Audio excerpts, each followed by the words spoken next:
Yeah, it's good. It sounds like you've been doing this a long time.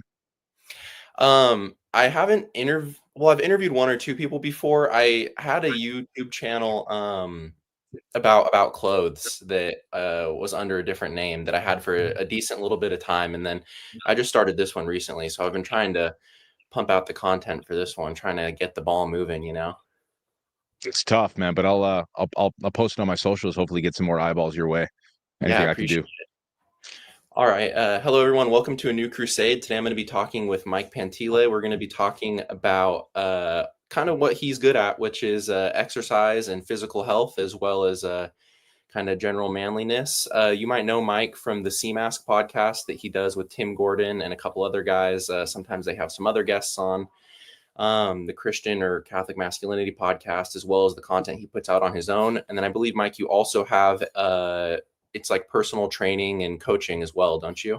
Or something similar to Yeah, that? so I'm a long time gym owner. I sold the gym last year, but now it's mainly online coaching and mentorship in the Catholic space. So helping guys overcome pornography, lead their marriages better. But mainly, I've done a real big pivot to still a lot of that stuff, but intertwined with fitness because I think Christendom needs more physically strong and capable and virtuous men. So that's I would say what I mainly do now. Yeah.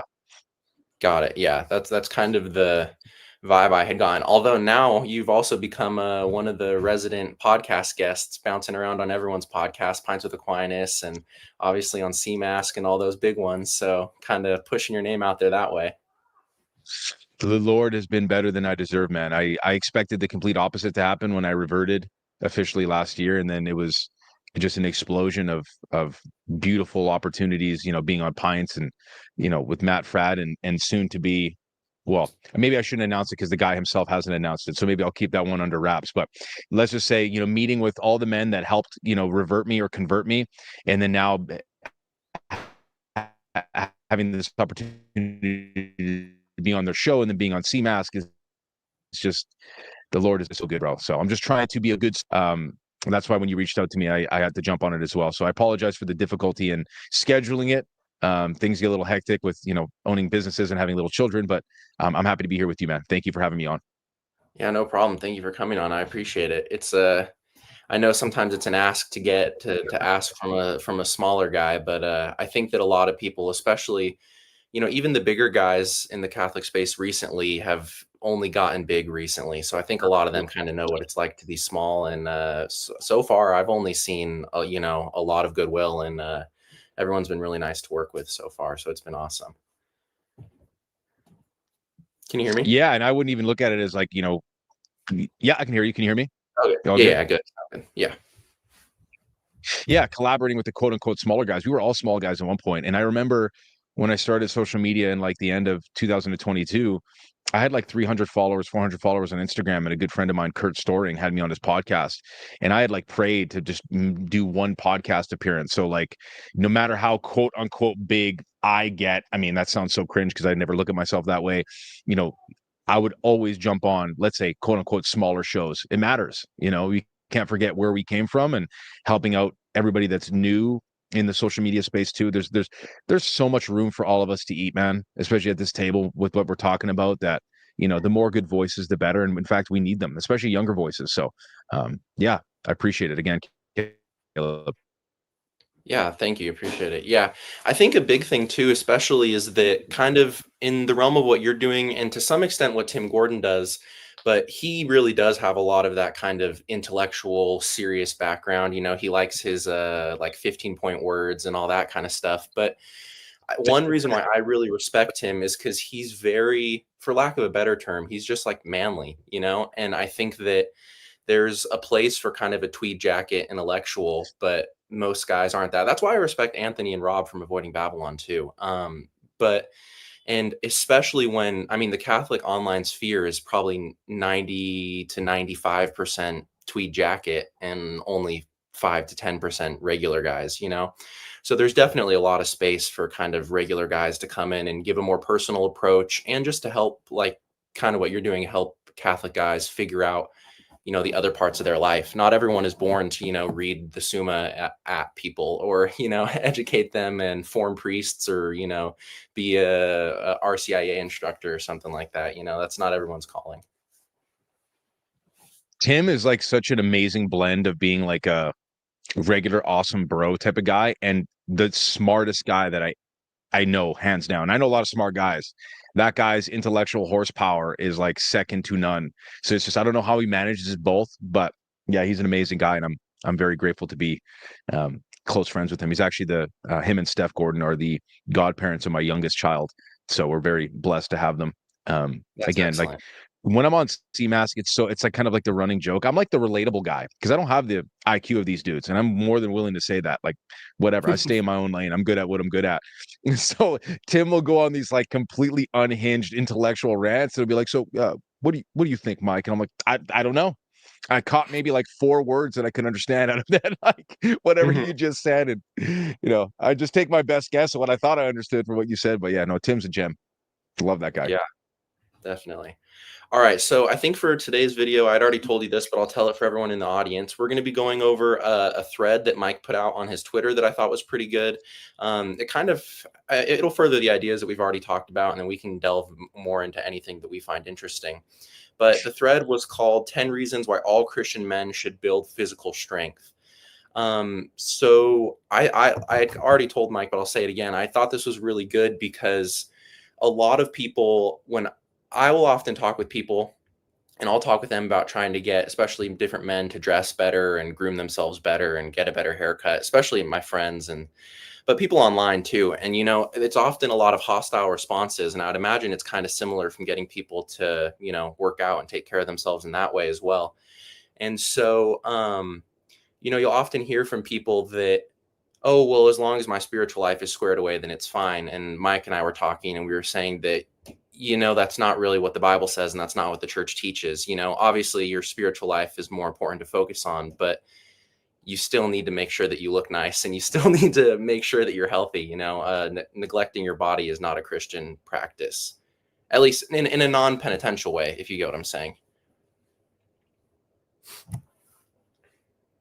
Uh-oh, I think Mike or I might be frozen.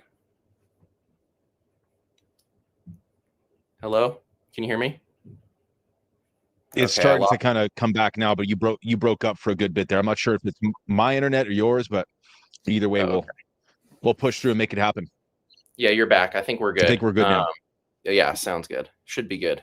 If you want to, I was just talking about the what you and I were talking about right before we went live, about how, yes, your spiritual life is important, but there's other things that you need to make sure you handle too.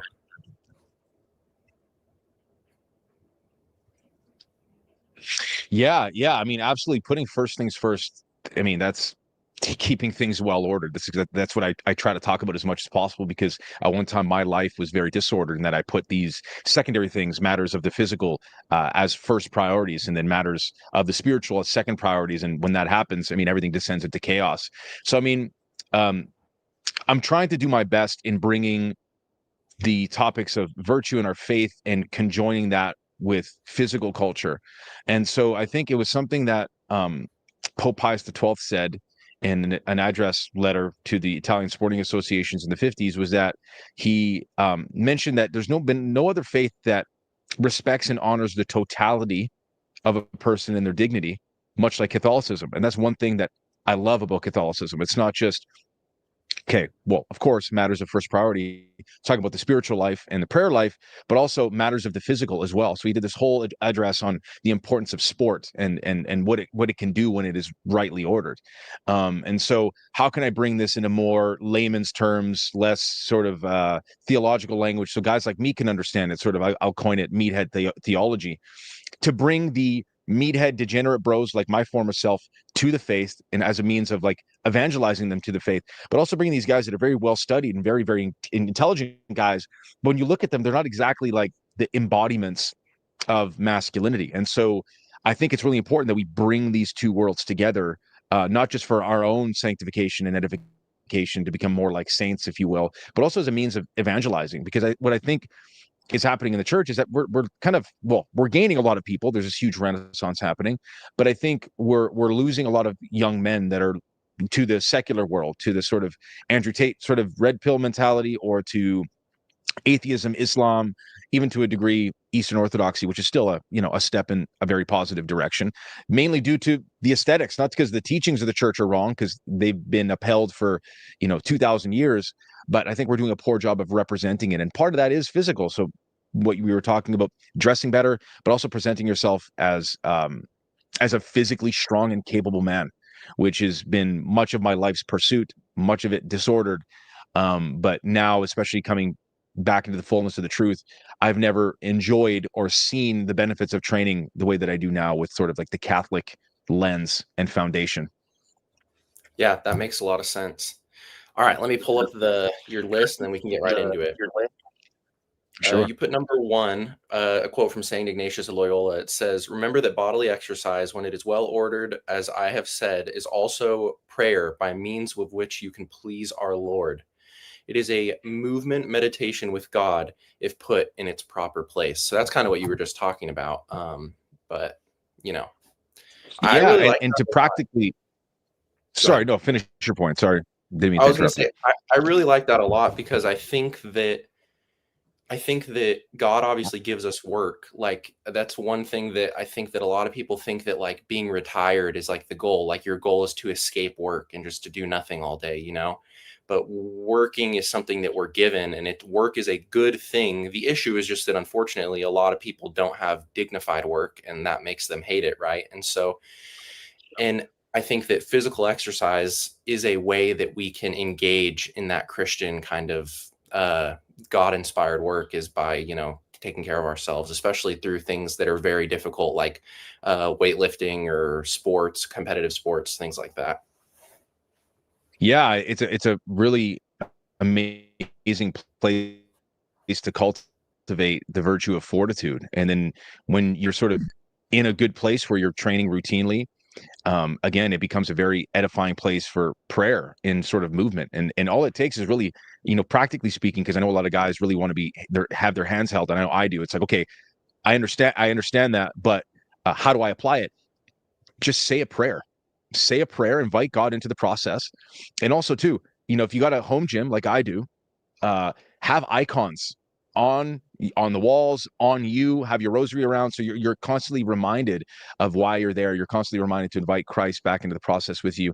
And if you're at a normal gym like 90% of people, have your bracelet, have your rosary on, I like to, if people see this in my videos a lot, they'll see my crucifix dangling. I purposely don't tuck it into my shirt, so when I'm going and I'm gearing up for a deadlift, I can see Christ on the cross when I'm doing it.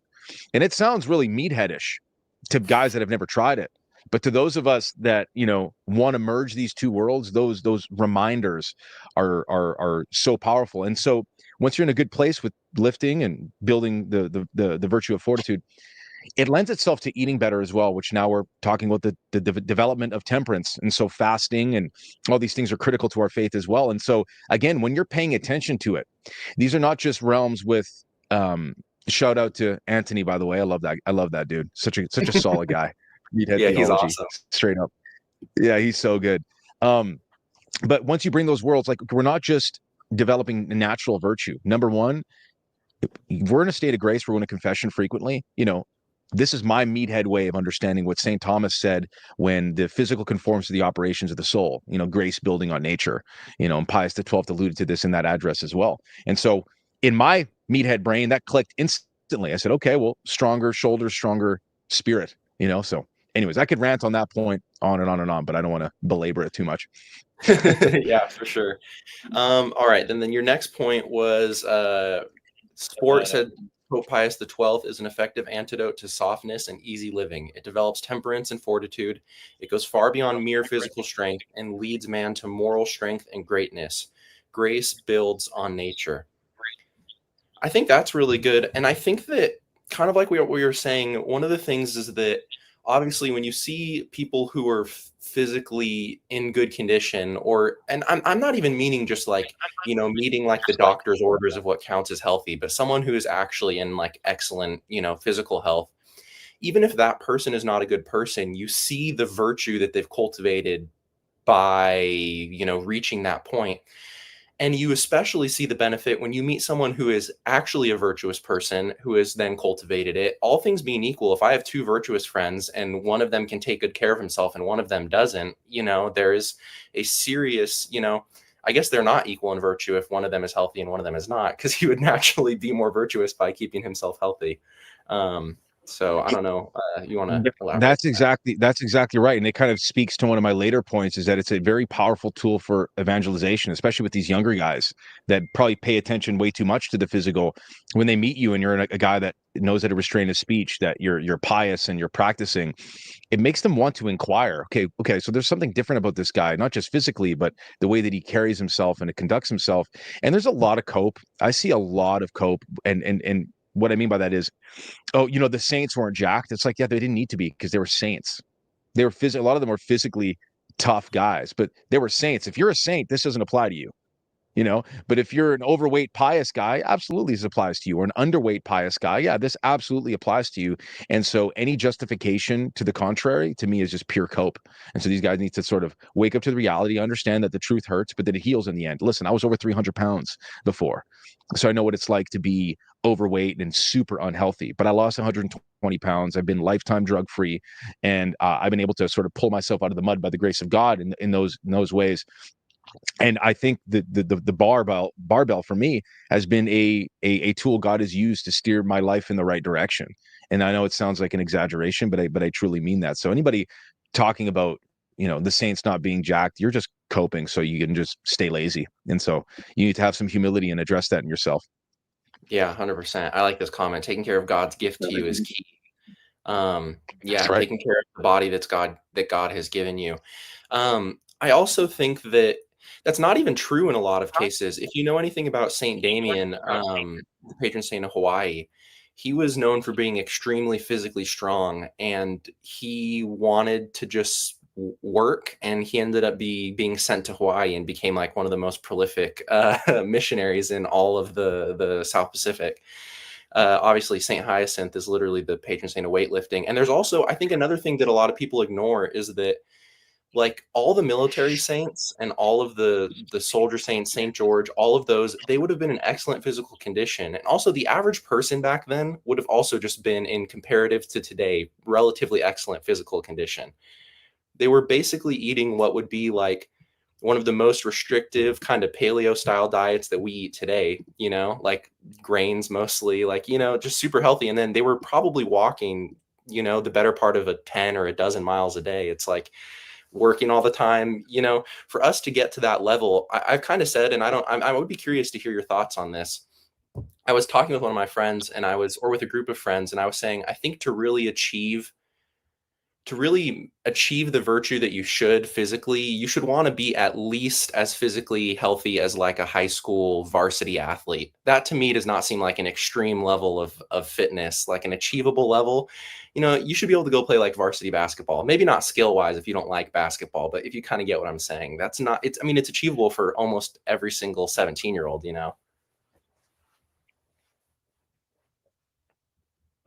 Yeah, I mean, if we want to just lay out some standards real quick, and try not to use my um, I guess kind of skewed powerlifting standard, but most guys should be and could be 13 to 15% body fat. It's not that hard to get that low, and it's not even that low. I've been in the single digits before, and that's hard to get to. 15%, like sub 20%, let's say at the very least, is not hard to do. You should be able to bench your body weight for 20 reps. Okay, so or 2 plates for at least 1 rep. Okay, that's not hard to do. Squatting 3 plates and deadlifting 4 plates. In fact, I'll take it this far. You shouldn't be allowed to vote unless you're a landowner and can deadlift at least 4 plates. So those are my standards for like, and that is not hard to achieve, guys. That's not hard to achieve. And yes, cardio matters. Like people start coping. What if I'm a runner? Yeah, like endurance running is like not good for you. I mean, look into it yourself. So like only some cardio is really needed to keep your heart healthy. But I think those standards are very achievable for most men. And once they get there, they'll find that they're really enjoying the momentum of that progress, and it's won't be surprised that they end up as strong as Anthony, which he's a good example of a young man who's strong and pious, and more young dudes ought to emulate his example. So those are not difficult to do, guys.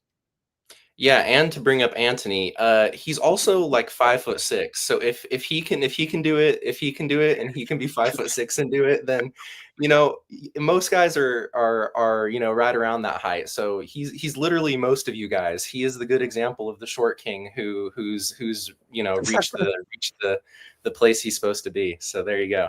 All right, let's go to the next one. It says. Your third point was to experience the miracle of creation. Every adaptation made is another opportunity to marvel in God's design and how he constructed the human body. Will you talk a little bit more about that? Yeah, I mean, we can understand through science these physiological processes for the most part that happen when hypertrophy muscle growth occurs, when strength adaptations occur, which are essentially just neural adaptations and expressions of strength through newly acquired muscle mass and tissue. But to me, it points to this perfect creator that created a man's body to do arduous things.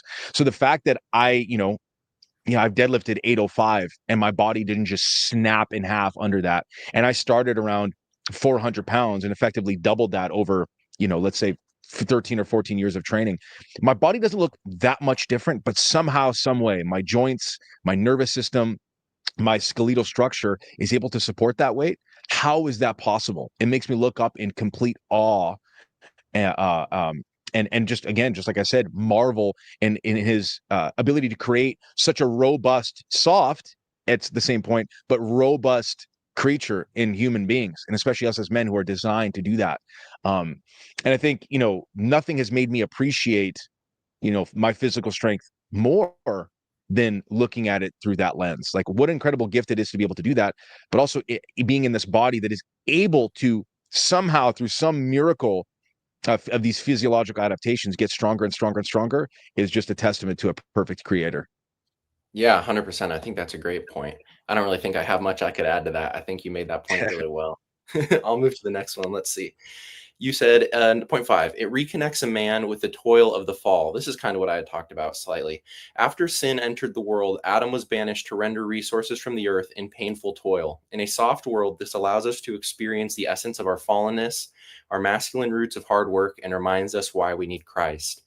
So I think this is really good. Like I work in an office, so I'm just on Excel spreadsheets and email all day. And there's something, you really, especially doing a job like that, you lose the kind of connection between work equaling reward.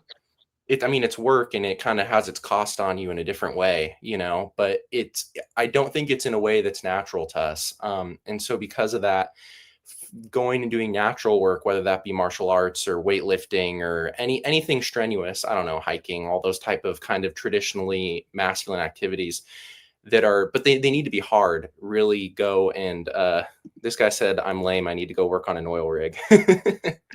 But someone has to work in the office of the oil rig. So unfortunately that doesn't really solve the problem. But It's true.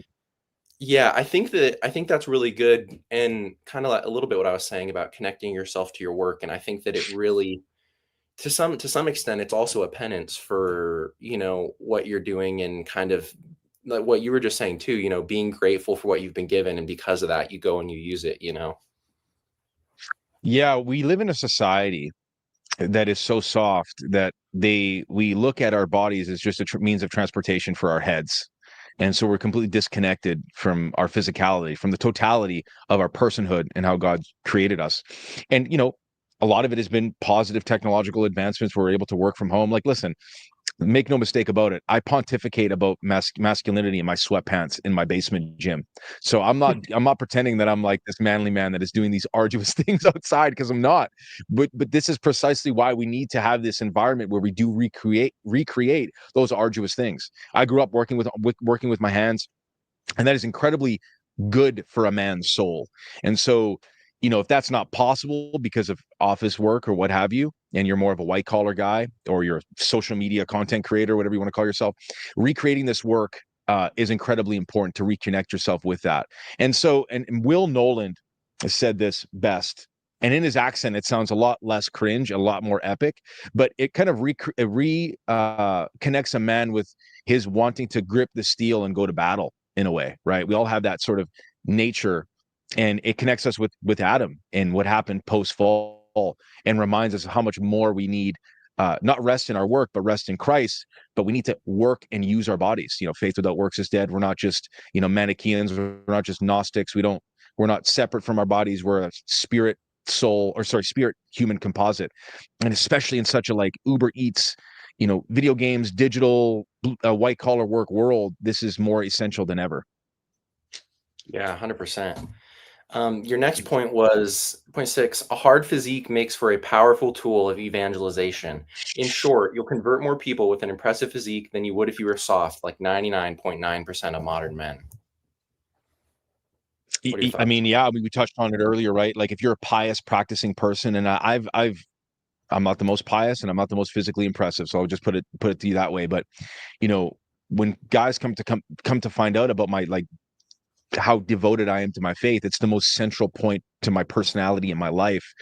On top of it, kind of being juxtaposed beside a decent physique and decent physical strength, they naturally want to inquire more about the faith, and it's going to do a lot more than a guy being out of shape and trying to talk about all these complex things. Similarly, I experienced this when I was super overweight and talking about fitness to people. Nobody would hear me out. I was the overweight guy talking about diet and exercise. Nobody was going to listen to me. Now, as soon as I lost 120 pounds and I became ripped, everybody wanted to listen to me. And in fact, that turned into a business at that point for me, because people were actually willing to hear.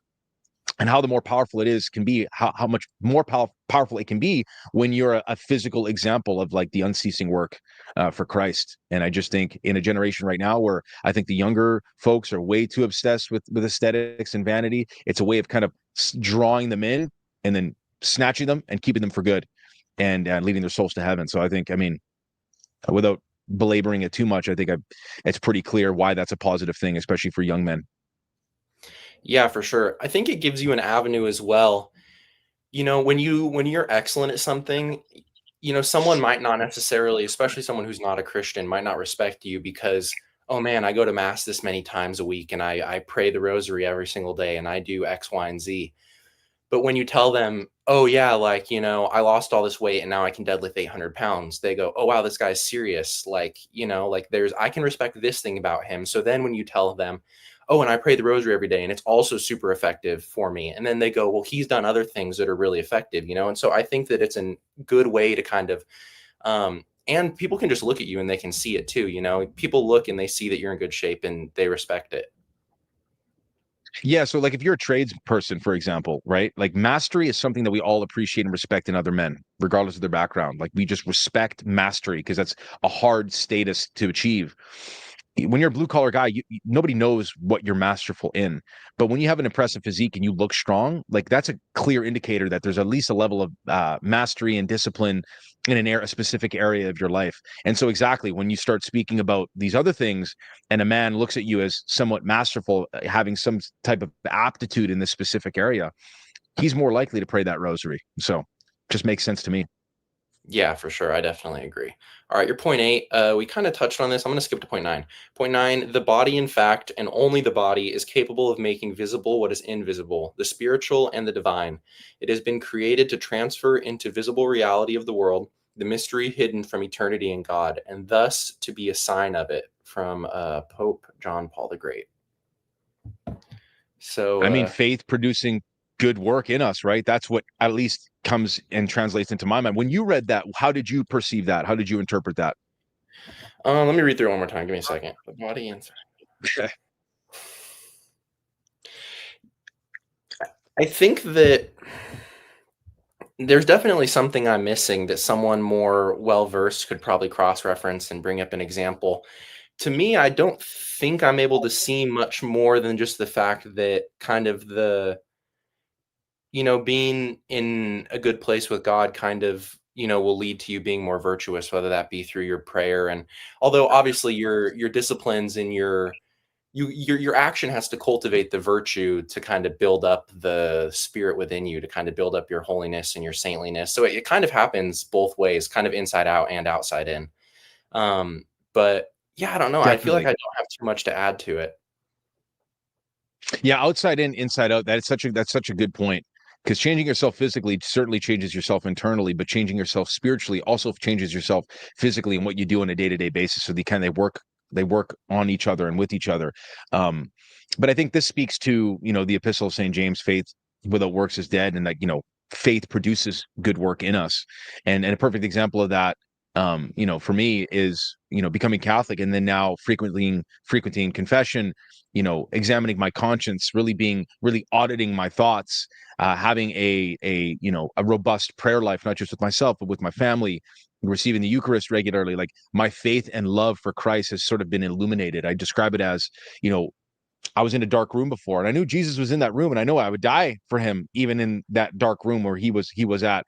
But it's like the lights got switched on, and I was able to see, God the Father, Christ, our Blessed Mother, the whole, the communion of saints, and it lit a fire within me that then went on and produced this amazing work, quitting alcohol, um, you know, not lusting anymore, getting to a higher level of virtue that only would have come from faith as the center.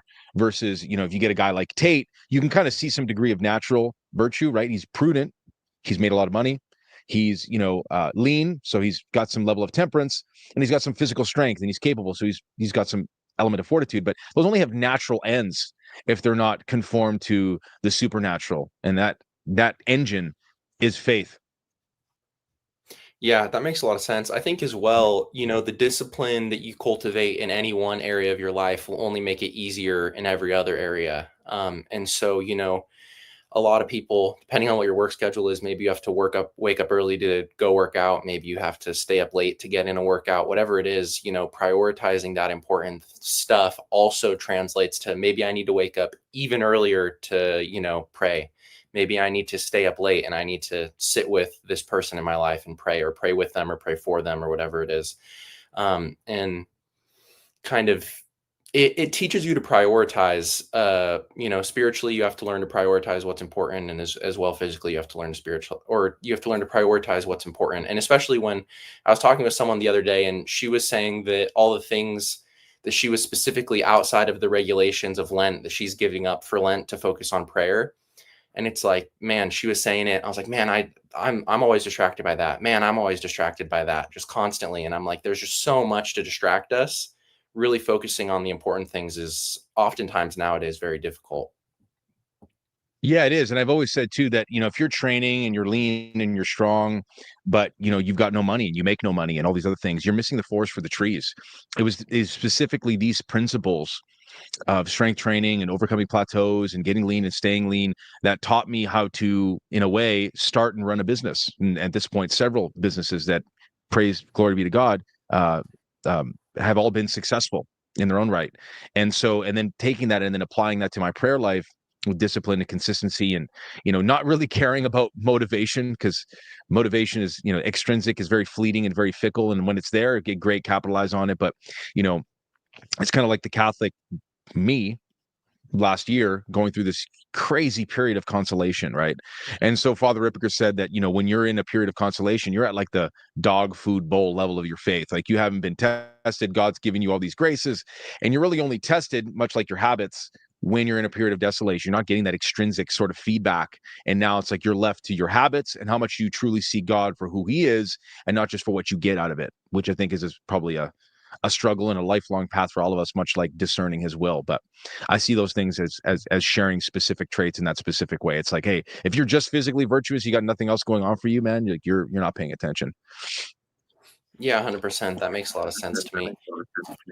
Yeah, it's kind of one of the reasons I really want to talk to you, and I'd kind of already touched on it. And like I had said with Tim Gordon, is that I've told some other people, I kind of have two groups of friends, and one of them is they're all Catholic, and I don't think any of them work out. And then I have another group who are all my friends from high school, and all of them are in really good shape. They're not all necessarily weightlifters, some of them do like extreme sports and some other stuff like that, but they're all in relatively good shape. And then, but they're all like really, really low church Protestant, like, oh man, like, let's go camping, we're not going to church this weekend. Oh man, like, let's go do this, we're not doing this. And so it's weird because I see these two extents, these people who take really good care of themselves and physically, and then these people who take really good care of themselves spiritually.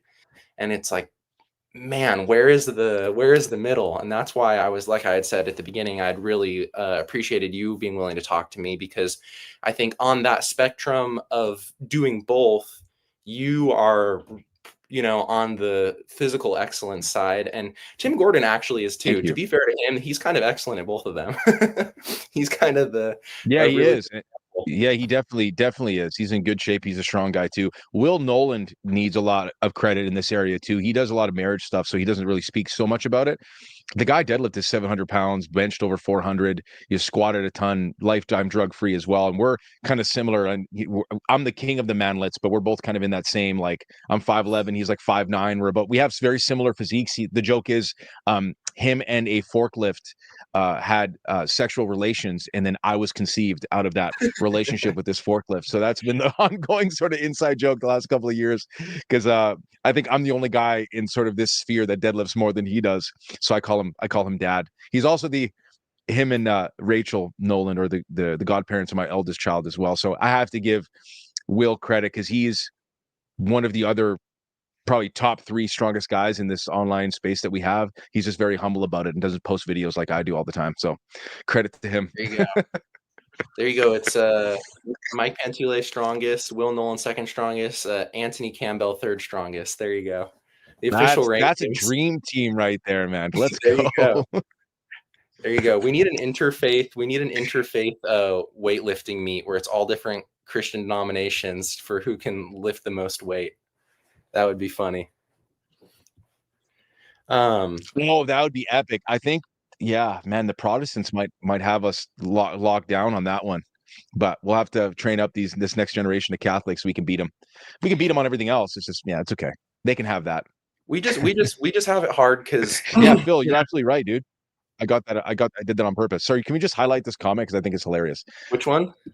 The more you can repeat your initials on your wall, the more you can deadlift. This is my secret. Yeah, Thank you. Thank you. yeah. There you go. Phil knows the secret. See, that's why I can't deadlift anything, because I only have my icons on the wall. It should have But the opposite effect, in fact. yeah, there you go. Yeah, unfortunately for the interfaith weightlifting competition, Catholics tend to be from short countries. So you know, the Protestants That's an get advantage. If you look at I guess for powerlifting, all deadlifting the it good is, huh? powerlifters For are powerlifting. sub 5'10. Yeah, that actually I guess is well I guess from what I've seen, the mechanics, you kind of get 2 out of the 3, don't you? Like, you usually get, like, a really good bench and a good squat, or a really good deadlift and a good bench, or a really good, because the issue is that the ratios for each of the 3 big 3 are just slightly too different for you to actually have a perfect physique for all 3, right? Because having, like, the freakishly long deadlift arms actually doesn't help you on the bench, if I'm correct. Right? Or am I Yeah, wrong? no, they don't. I got to give a shout out to 2 more guys that just came to mind that are actually competitive powerlifters. I know one is still active. His name is Sean Noriega. Hamstring Poppy on Instagram. He's got a big following. I've followed him for a long time. Didn't realize he was Catholic, but he's really solid dude. Strong as dude. I don't want to swear, but super strong. And then Johnny Candido, who's another guy too. He's a recent convert, I believe. So, any of you guys want to have some, positive, strong male role models in the faith too? They're physically badasses as well. Sean Noriega and Johnny Candido. Shout out to those guys. There you go. All right. Well, I think that's all I have. Unless you want to add anything else, I can let you get to your family. I know you've got some more stuff planned for the rest of your day. I'm sure you're busy. Do you have anything else you want to leave the audience with? Man, just we've got a third child on the way. Please pray for us. We're going to look over the ultrasound results today at the midwives. Everything looks good, but more prayer can't hurt. And that was it, man. I think we touched on this great topic. I really appreciate you highlighting that specific tweet. I'm glad it had an impact on you, and it was a pleasure to be on, man. Let's definitely do it again. If there's one thing I want guys to take away from this is, dude, start lifting. And if you need help, reach out to a guy like Anthony. Reach out to me. I do this for a living. Just start doing it. All of Christendom needs you to do it. The men next to you need you to do it. So become not just spiritually strong, but physically strong. Awesome. Thank you so much. Well, thank you guys for watching so much. I'll take this and cut it down and throw it into a regular video from the live stream, and then I'll shoot it over to you at that point, Mike, and then maybe you can shoot it out to all your people once it's up as a regular video. But thank you everyone for coming in. Thank you, Mike, for talking with me. I really appreciate it. Let me end the stream real quick.